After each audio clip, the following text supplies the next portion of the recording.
नमस्कार दोस्तों, Navodaya times TV में आप सभी का स्वागत है। हाल ही में हमने सुना कि कुख्यात दाऊद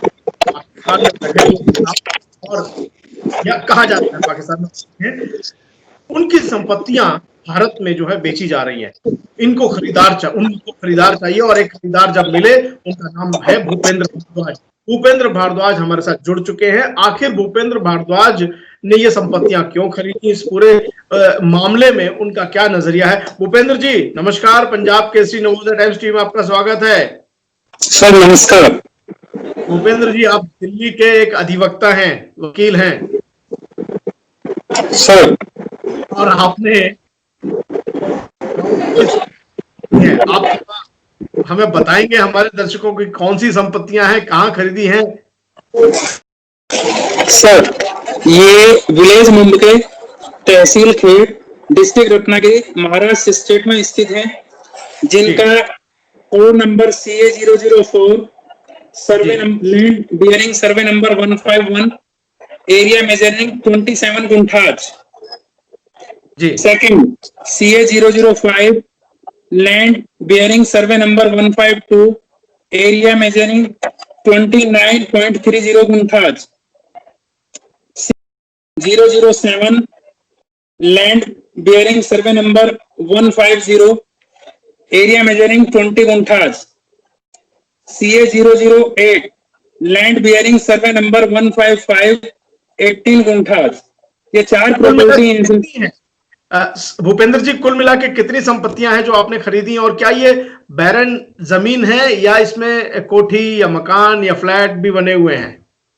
सर, मैंने 6 संपत्तियों पे बिडिंग की थी। दाऊद की जितनी भी प्रॉपर्टी निकली थी, एक प्रॉपर्टी टेक्निकल फॉल्ट की वजह से ऑक्शन लिस्ट में नहीं उसका प्रॉपरनेस उसमें आ पाई, जिस वजह से 6 की 6 में मैंने पब्लिक ऑक्शन में फाइलिंग की, EMD में CMD जी।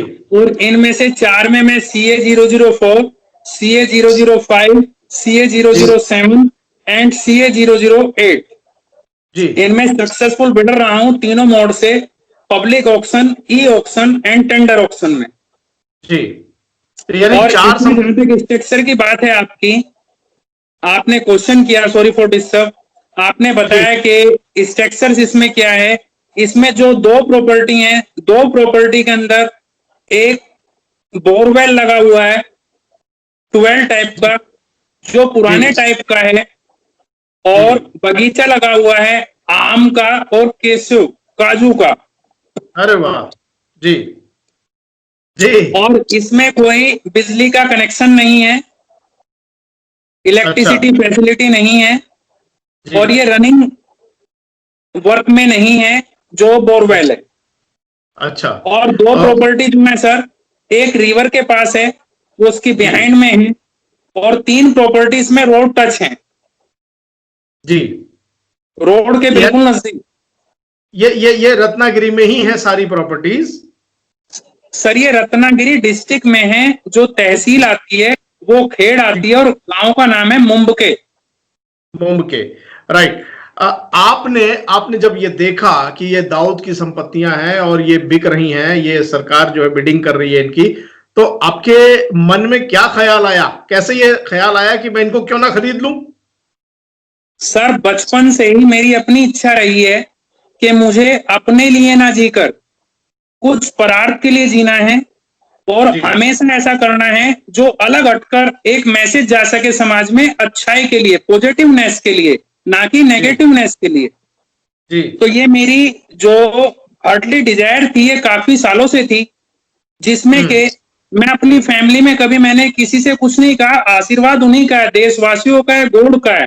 मेरी तो अपनी परिभाषा है ही नहीं। आप हैं तो आप सबसे ही मेरी परिभाषा शुरू होती है, और आप सब पर ही एक दिन पूर्ण विराम लग जाएगा। तो मैंने बहुत दिन से मेरी प्लानिंग थी, 2017 से अब तक मैं 4थी बार बिडिंग में गया। अच्छा। 2017 में भी मैं बिडिंग में गया सर जी, वहां पर भी मैं पब्लिक ऑक्शन में विनर रहा जी, और मैंने औरंगाबाद की फैक्ट्री प्लॉट इसका पहली बार जाते ही विन कर लिया था सर। अच्छा, फिर वो खरीद लिया या नहीं? सर, मैंने जब वहां पे विजिट की, तो विजिट करने के बाद मुझे पता लगा वो प्रॉपर्टी सीधी दाऊद के नाम नहीं है, अच्छा ना दाऊद की माँ के नाम है, ना दाऊद के परिवार के किसी के नाम है। जी तो इसलिए उस प्रॉपर्टी को मैंने फोरफिट कराया। मैंने अंडरटेकिंग बताया उनको टेलीफोनिक कन्वर्सेशन पे कि मैं इसमें इच्छुक नहीं हूं, जी क्योंकि वो दाऊद के गुर्गों की थी। यहाँ पंटर जी बोलते हैं उसके गुर्गों को, उसके जो दहशतगर्दी फैलाते हैं उसको बोलते हैं पंटर सर। जी जी तो वो पंटरों की थी। मैंने कहा पंटरों से क्या लेना देना, जी। मुझे तो सीधा दाऊद और उसकी फैमिली से लेना देना है जो एलआई में। नहीं तो लेना देना क्या है आपका? सर लेना देने से मतलब ये है सर, इसने जो दहशतगर्दी फैला रखी है, आप सोचिए। मैं जी देखता हूं, मेरी उम्र ज्यादा नहीं है, 42 ईयर्स ओल्ड का हूं मैं मात्र। जी अब मैंने देखा जो हमारी युवा पीढ़ी है, चाहे वो जी बॉलीवुड हो, दिल्ली है, बॉम्बे है, कहीं भी एक्सवाइजेड, पूरे इंडिया में जी जो ड्रग के हैबिटेट हो जाते हैं सर, उनकी हालत मैंने इस तरह की देखी है। उनको इसका भी नहीं पता लग पाता है कि जी एक परिवार में भाई बहन के बीच क्या रिश्ता होता है, क्या मर्यादाएं होती हैं, पिता पुत्र का क्या रिश्ता होता है, या जो रिलेशंस हैं वो कितने डिस्टेंस से, कितनी सावधानी से मेंटेन किए जाते हैं। उसके जी बाद मर्डर की बात आती है। जी मर्डर मैंने इतने देखे हैं अपनी लाइफ में, मैं मर्डर केसों में विटनेस भी हूं। जी मैंने खुद के अपने सगे बड़े भाई को खोया है, जी मैंने अपने परिवार में सब कुछ देखा है। उसके जी बाद आतंकवाद क्या है? अगर आतंकवाद कब होगा सर, जिहादी किसी को कब बनाया जाएगा? एक यंग जी जनरेशन के बच्चे को आप ले लीजिए और उसका ब्रेन वॉश कर दीजिए, उसको पता होता नहीं लाइफ का क्या जी मोटिव है। ये सब जी देखने के बाद, कोर्ट में जाने के बाद जी और सभी चीजों को देखने के बाद मुझे अंदर से ये एक फीलिंग महसूस हुई कि जो स्वतंत्रता, आज हम जिस स्वतंत्रता की सांसों में सांस ले रहे हैं, जो इस समय इतना अच्छा, वो बदस्तूर चलना चाहिए। और मेरे जैसे और मेरे से अच्छे करोड़ों भूपेंद्र पैदा होने चाहिए इस हिंदुस्तान में, जो पूरे जी संसार में मैसेज दे सकें कि इनकी जी दहशत, इनका खौफ, इनका डर सब कुछ खत्म हो चुका है। ये सिर्फ वाइवोसी है। इसीलिए मैं बोली लगाने भी, मैं कोर्ट्स में वीडियो कॉन्फ्रेंसिस को कोविड-19 के टाइम से ही स्टार्ट है मेरी, मुझे कोई प्रॉब्लम नहीं है उसमें। बट मैं जो बॉम्बे गया, फिलहाल भी बॉम्बे से आपसे बात कर रहा हूं, मैं बॉम्बे इसीलिए गया, बोलते हैं कि मेरी इतनी दहशत है, जो लगाएगा बोली वो खाएगा गोली। मैंने कहा भाई तेरी ही जमीन पर खड़ा हूं, तेरी ही गलियों में खड़ा हूं, तेरे मकान में जहां पैदा हुआ था वहां पर मैंने देखा तेरे पूर्वजों की तो चमगादड़ बन के हालत बुरी हो रही है। वहां पर चमगादड़ों का निवास है सर, इसकी तो बताते हैं दाऊद की हवेली। वहां इतने जी चमगादड़ हैं कि आप सोच नहीं सकते। मैंने जी। कहा तेरे पूर्वजों की तो हालत ये हो रही है, अब तेरी जहां हालत क्या होगी? जहां दाऊद का जन्म हुआ, क्या आपने वो प्रॉपर्टी भी खरीदी है? सर मैंने उसकी पब्लिक ऑक्शन में, मैं इस बार उसमें भी जीता, परंतु हाँ बैड लक, एक सेकंड पर्सन ने टेंडर ऑक्शन में उसको विन किया है, जिनका नाम अजय श्रीवास्तव जी है। जी वो भी पैसे से एडवोकेट हैं। अच्छा अच्छा। पहला सवाल ये आता है, चलिए ये तो बिल्कुल आपने जो है युवाओं को एक संदेश देने के लिए ये कदम बढ़ाया है, एक डेयरिंग है, हिम्मत है।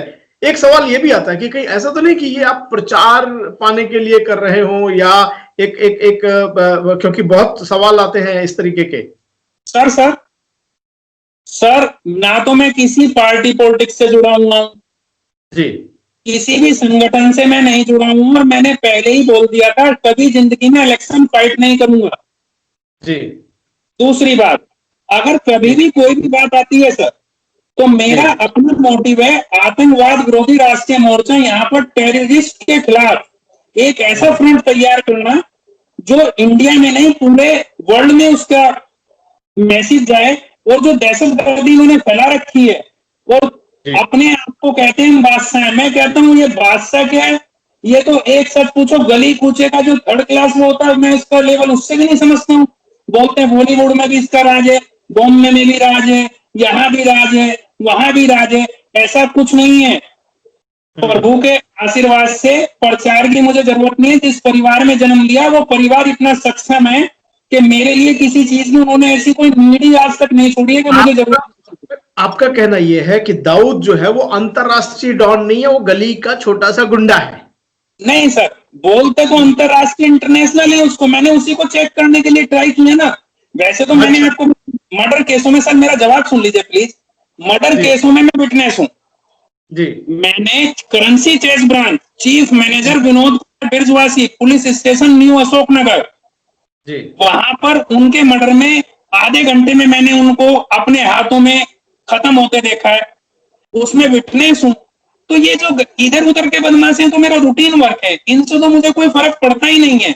और मेरी हमेशा से एक ही सोच रही है, मेरी माँ बहन बेटी, चाहे मेरी पत्नी या मेरे भाई की पत्नी या मेरे देशवासियों की जो भी रिलेशन हैं, उनकी वाइफ जब बाहर जाती हैं तो वो ये महसूस क्यों करती हैं, बेटियां माँ और बहनें, कि मेरे साथ मेरा पिता पुत्र पत्नी, मतलब सॉरी, पिता पुत्र भाई या मेरा पति। पति मेरे साथ क्यों नहीं है। जी। एक जी। यंग जनरेशन बच्चा बाहर निकलता है, इतना डर क्यों लगता है कि ये नशे का आदी हो जाएगा, ड्रग्स का हैबिटेट हो जाएगा। हम जी। इतने खौफ के साए में कब तक जिएंगे सर। जी। इस खौफ को तो आपको किसी पंटर ने या किसी गुर्गे ने या और कहीं से कोई संपर्क करने की कोशिश नहीं की? जब सर मैं वहां पर गया, मैं बाय कार गया दिल्ली से मुंबई के, जी। इसीलिए गया ताकि मुझे पहले ही मुझे लोकेशन, मैंने गूगल मैप पर चेक की तो मुझे पता लगा कि लोकेशन ऐसी है कि वहां पर एवरीथिंग इज पॉसिबल, कुछ भी कभी अच्छा। भी हो सकता है। जी। तो मैं दिल्ली से बाय कार गया सर, 3 दिन मैंने रेगुलर सफर किया। जी। 3 दिन के अंदर मैं मुंबई पहुंचा तो नीचे से मैंने पुलिस मैन भी मिले, मुझे लोकल भी मिले, सब कुछ मिले, सबने एक ही सजेशन दिया, आप अलग किस्म के इंसान हैं और अलग आपका नेचर है। क्योंकि सर मुझे अन्न खाए हुए भी काफी साल हो गए हैं, वैसे मैं किसी धर्म संस्था से नहीं जुड़ा हुआ हूं, आपको ये भी क्लियर कर दूं। मेरा जी। अपना नेचर है हमेशा अपने लिए ना जीकर किसी दूसरे के लिए जीना। मैं अपने पुत्र और पुत्रियों को भी ये सिखाता हूं, बेटा अपने लिए तो सभी जीते हैं, आप किसी दूसरे के लिए जीने की स्टार्टिंग कीजिए। तो जी। मेन क्या है, जब मैं वहां पहुंचा मुझे जो भी मिला उसने एक ही बात बताई कि आप यहां से वापस चले जाइए। जी। मुझे कोई इफ एंड बट था ही नहीं सर, मैं तो रेडी टू मूव था। और जी। मैं वहां पर मुकाम पर पहुंचा, और जब मुकाम पर पहुंचा तो मेरी मुलाकात जाते ही सबसे पहले, जब मैंने गाड़ी वहां पर न्यूज चैनल एबीपी के थे एक वहां पर एडिटर, मैं जब आगे पहुंचा तो वहां पर पहुंचने के बाद सबसे पहले मेरी जो मुलाकात हुई वो इसके चैनल कास्कर से हुई। जी। और उन्होंने गाड़ी को इस तरह से रोकने की कोशिश की जैसे मैं कोई क्रिमिनल हूं, मैं कोई मतलब कोई गलत रोंग एक्टिविटी कर आ रहा हूं। और उन्होंने यानी हाथ आपकी पहली मुठभेड़ वहां पे दाऊद के चाचा से, आपकी जी पहली मुठभेड़ दाऊद के चाचा से हुई? सर, जब मैं उस भूमि पर पहुंचा तो गाड़ी से उतरने के बाद मेरी हाय हेलो सीधी ही दाऊद के चाचा, जिसको इस्माइल कासकर बोलते हैं, उनसे हुई। जी। उन्होंने गाड़ी के अंदर मेरे से हाथ मिलाने के लिए बढ़ाया, जी। गाड़ी को प्रॉपर तरीके से नहीं रोका, जी। मैंने उनको नमस्ते की, मैंने कहा ये हाथ मिलाने का समय अच्छा नहीं है क्योंकि कोविड-19 का टाइम चल रहा है। जी। उन्होंने फिर भी, उनको थोड़ा महसूस हुआ, उन्होंने फीलिंग की कि मेरा व्यवहार सही नहीं है। उन्हें क्या महसूस हुआ मुझे तो पता नहीं सर। उन्होंने बोला कि अल्लाह तुम्हारे ऊपर रहम रखे और अच्छा। अल्लाह तुम्हारी खैर बख्शे। मैंने कहा आप मेरी चिंता मत कीजिए, ऊपर वाले का आशीर्वाद मेरे ऊपर सदैव रहता है। मैं ऐसे काम ही नहीं करता कि गॉड का ग्रेस मेरे ऊपर से हट जाए। कभी मैंने, अगर मैं किसी के साथ कुछ भी वर्क करना चाहता हूं तो सर मैं सबसे पहले ये सोचता हूं, अगर इसकी जगह मैं हूं और मेरे साथ कोई ऐसा कर रहा है तो जब मुझे पेन हो रहा है तो थर्ड पर्सन को भी मेरे से ज्यादा पेन होता होगा। मुझे ये बताइए, आपको फिर किसी ने धमकी दी या किसी ने टारगेट पे लिया? सर टारगेट की तो बात मैंने आपको बताई, जब उतरते ही भूमि पे सबसे पहले मुलाकात उनके चाचा से हो गई। उनका बॉडी लैंग्वेज प्रॉपर नहीं था, एटीट्यूड अच्छा नहीं था और व्यवहार तो उनका बिल्कुल ही, मैं क्या बोलूं, बिलो डिग्री था। अब जमीनों पर कब्जा कैसे लेंगे, क्योंकि वो तो वही है? सर बिल्कुल लूंगा, आप देखते रहिए। मेरे पास कल भी आपने कहा जमीन पे कब्जा कैसे लेंगे, सबसे पहले तो मैं उसकी जाकर जो ताल्लुका पड़ता है डिस्ट्रिक्ट, क्योंकि ये क्वेश्चन मेरे पास बहुत मीडिया में आ चुका है कि आप ये बताइए कि आज तक जिसने भी जमीन खरीदी है वो उस पर पोजेशन नहीं ले पाया। अगर आप जैसे शुभ चिंतकों की मेरे साथ दुआएं रही और प्रभु का रहम रहा और देशवासियों की शुभकामनाएं और गुरुजों का आशीर्वाद, जमीन पे कब्जा भी लूंगा सर। उसको तो जमीन का उसकी कब्जा, जी जमीन का कब्जा पुलिस सुरक्षा लेने के साथ तो नहीं लेंगे? नहीं सर, मैं सिंपल गया था। अगर मुझे पुलिस सुरक्षा की बात होती है, आप उसका जवाब सुन लीजिए। मेरे पास अपना लाइसेंसी वेपन है। जी जी जी। लाइसेंसी वेपन होने के बावजूद मैं वहां पर लाइसेंसी वेपन नहीं लेकर गया। Very good, very good. क्यों नहीं चलिए लेकर गया? हम हम ये ईश्वर से दुआ करते हैं कि आपके जैसे ही सारे देशभक्त और जीवटता वाले लोग दाऊद क्या हर आतंकी, हर बुरे आदमी को करारा जवाब दें। आप अपने मकसद में, उद्देश्य में सफल हो। इसी दुआ और कामना के साथ हम आपसे विदा लेते हैं। नमस्कार। जय हिंद, जय भारत।